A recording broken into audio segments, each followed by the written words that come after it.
ba doon?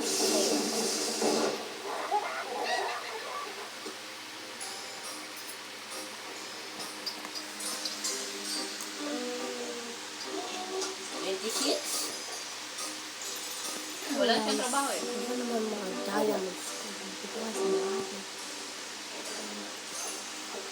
Oh my God.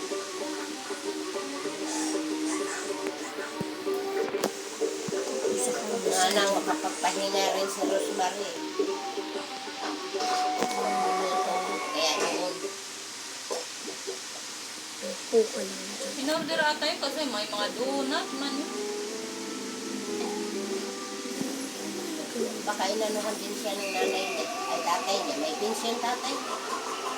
Baka. Hoy! Malis ka nga dyan, nanonood si Stephen! Orange! Ikaw si Orange oh! Alas mo na. Mapunta sa gatas mo yung balahibo niyan.